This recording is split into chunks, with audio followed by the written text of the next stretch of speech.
نحمده ونستعينه ونستغفره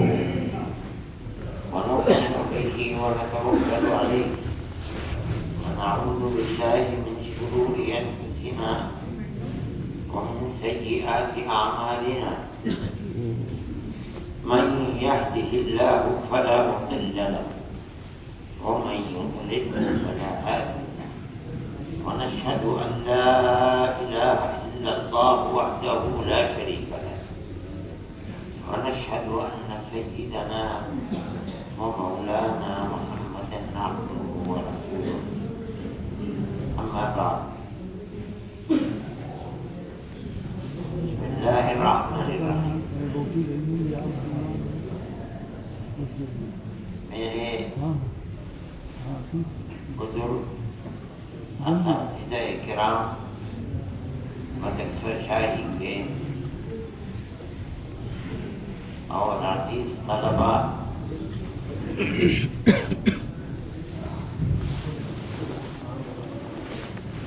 آج کی یہ مجلس ہم لوگوں کا یہاں آنا اس اجتماعیت کے ساتھ در حقیقت آپ لوگ جانتے ہوں گے کہ ہمارے خاندان کے ایک بچی کا نکاح ہے جس کے لیے ہم یہاں آئے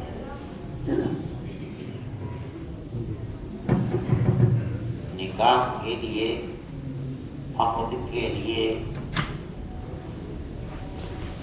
جو طریقہ مسنونہ ہے یعنی ہمارے آقا اور ہمارے سردار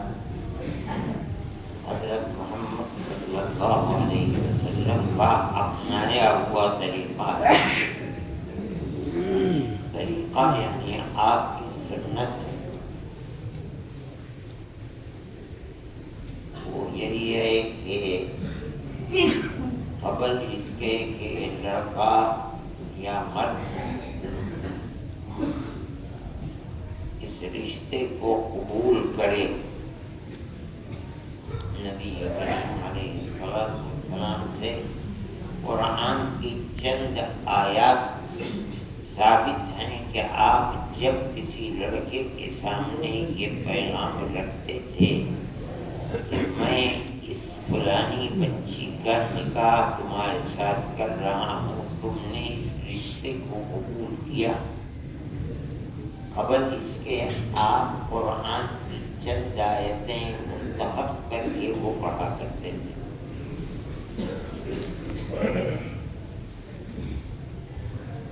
یہ آیتیں کیا ہیں ان پر غور کرنا چاہیے 3 آیتیں ہیں یا ایھا الناس اتقوا ربکم الذی خلقکم من نفس واحدہ دوسری آیت ہے یا ایھا الذین آمنوا اتقوا اللہ حق تقاته تیسری آیت ہے یا ایھا الذین آمنوا اتقوا اللہ تینوں آیتیں آپ نے وہ منتخب فرمائی ہیں جن کی ابتدا ہی تقوی کے ساتھ ہوتی ہے بلکہ پہلی آیت میں تقوی 2 جگہ آیا یہ ایک پیغام ہے لڑکے کے لیے ان آیات کا انتخاب آپ نے کیا کیوں ہے یہ کوئی عام آدمی کی چیز نہیں ہے بلکہ ان آیات کا انتخاب سید الانبیاء والمرسلین جس کے اوپر قرآن نازل ہوا ایک ان کا نظام ہے جس کو شریعت کا نظام شریعت محمدیہ 23 سال میں پورا قرآن آپ کے اوپر جبرائیل امین کو دے کر بھیجا گیا پوری شریعت آپ کے سامنے آئی اس کے اندر سے یہ 3 آیتیں اور 3 آیتیں بھی وہ آیتیں جس کے اندر سب سے پہلے حکم ہے اتقوا اللہ تقویٰ کسے کہتے ہیں؟ تقوی کا لفظ ہے، اس کے معنی یہ ہیں ان تجعل بینک و بین ما تخاف تقاتل.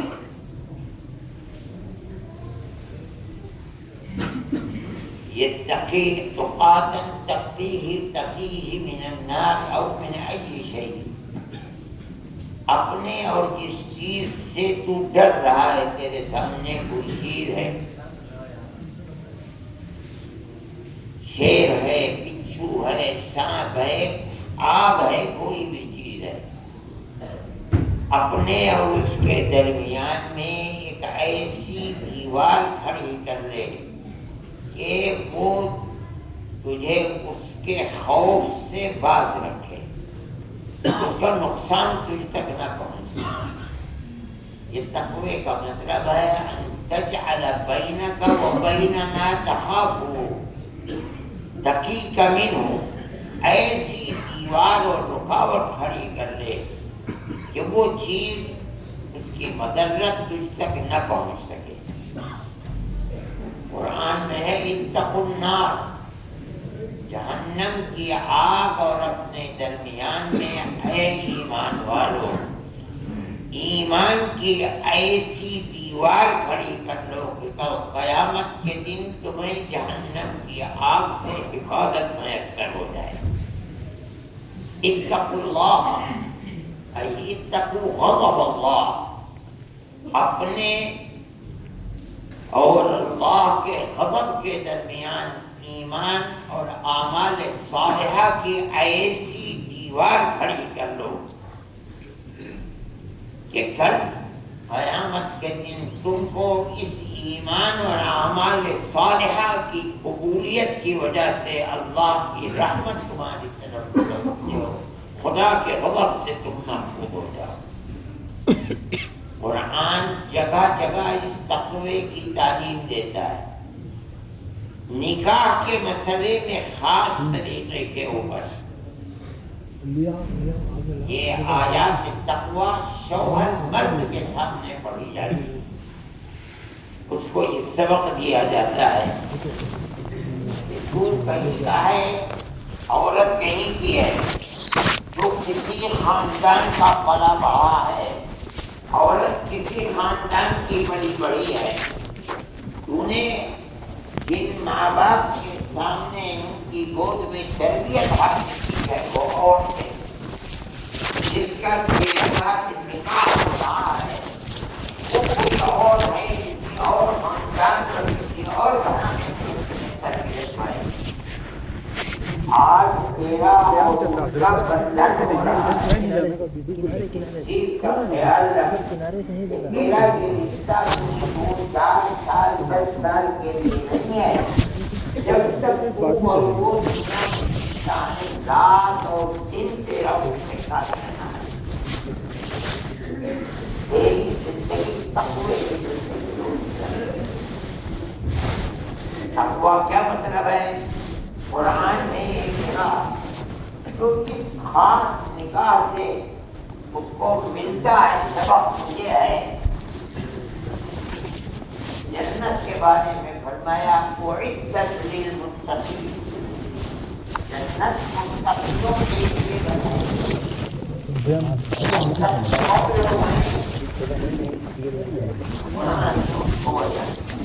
الذين ينفقون في الصدقات والضراء والكاظمين الغيظ والعافين عن الناس. تعلق خاص طریقے کے اوپر لگتا ہے کہ نکاح کی زندگی کے اندر بہت مشہور ہے. اس وقت تم نے کہا کہ میں نے قبول کر لیا بھائی نکاح، اسی وقت سے لڑکی عورت کا کھانا پینا بولنا رہنا سہنا تو نے اپنے گردن کے اوپر اس بوجھ کو رکھ دیا. تجھے روزانہ اس کے لیے اپنی کمائی میں سے خرچ کرنا ہے، اس کے پیٹ کو بھرنا ہے، اس کے جسم کو ڈھانپنا ہے، اس کے رہنے کے لیے مکان مہیا کرنا ہے. قرآن کہتا ہے جنت جن متقیوں کے لیے بنائی گئی ہے، وہ متقی پہلی ان کی بات کیا ہے؟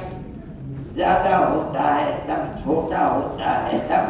اللہ کی دی ہوئی دولت کو خرچ کرتے ہیں اللہ کی رضا کے لیے۔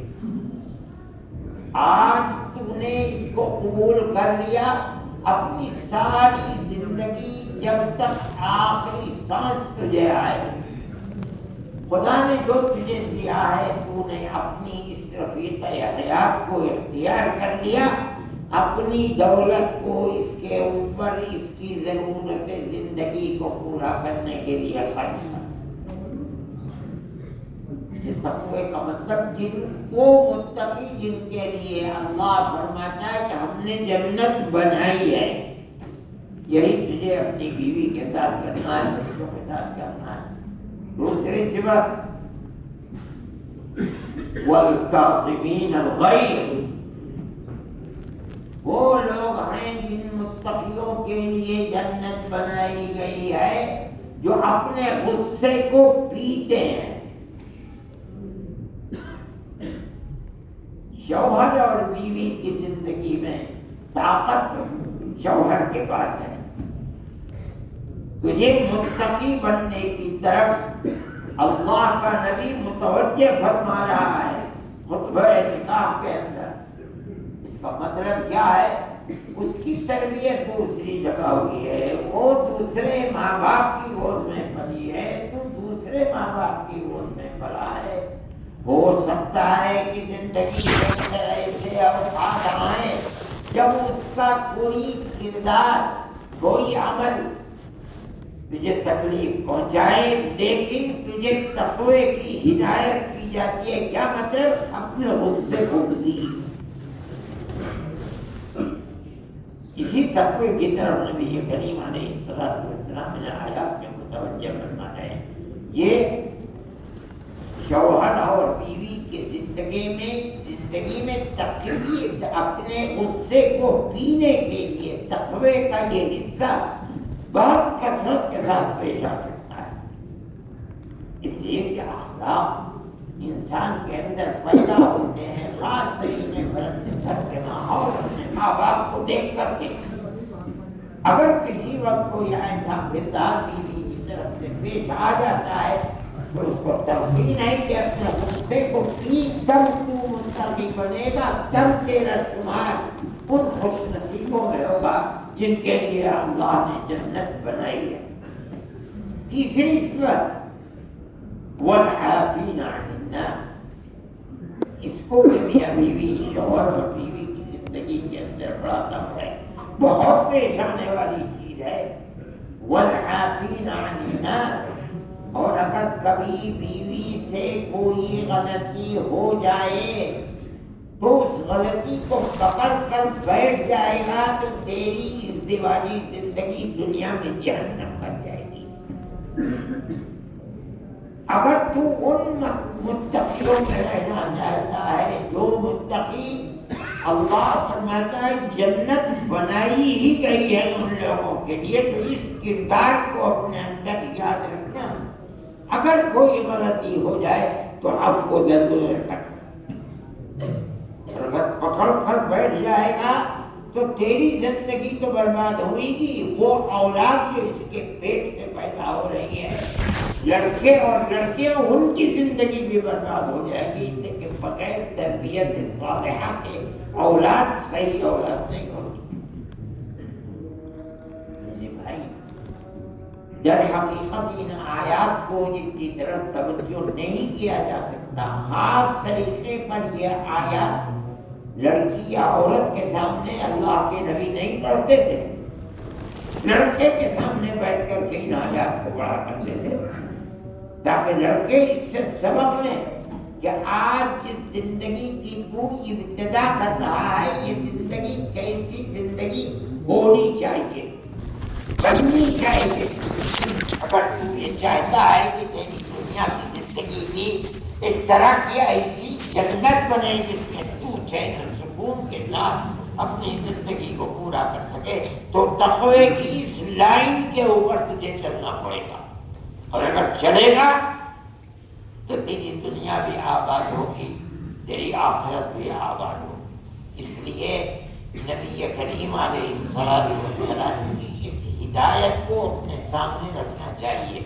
آپ لوگ جوان ہیں، اس مرحلے سے آپ کو آگے بڑھنا ہے، اپنے گھر کو آباد کرنا ہے، یعنی اپنی دنیا کو آباد کرنا ہے، آنے والی اپنی نسل کو اپنے سامنے رکھنا ہے۔ نبی کریم علیہ السلام کی ان آیات، اس کے مقصد تقوی کی تعلیم، اور وہ بھی ایسا تقوی جس کے معنی یہ ہیں، جس کو قرآن نے پیش کیا ہے، اس کو اپنے سامنے رکھیے،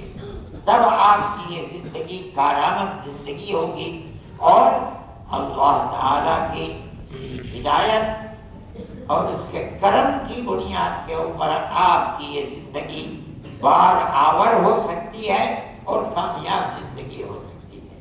آج کی یہ مجلس اسی سلسلے میں تھی۔ میں نے اپنے عذر کو بھی پیش کیا تھا کہ میری طبیعت ٹھیک نہیں ہے، میں نے چند چیزیں آپ کے سامنے پیش کی ہیں۔ خدا کرے اللہ اس مجلس کو مقبول فرمائے، اور جو عقد ہو رہا ہے اس عقد کو دونوں بچوں کے لیے چین و سکون اور عزت و آبرو کی زندگی میسر ہونے کا اللہ کی طرف سے توفیق عطا فرمائے اللہ تعالیٰ۔ وآخر دعوانا ان الحمد للہ رب العالمین۔ سنت پڑھ لیں۔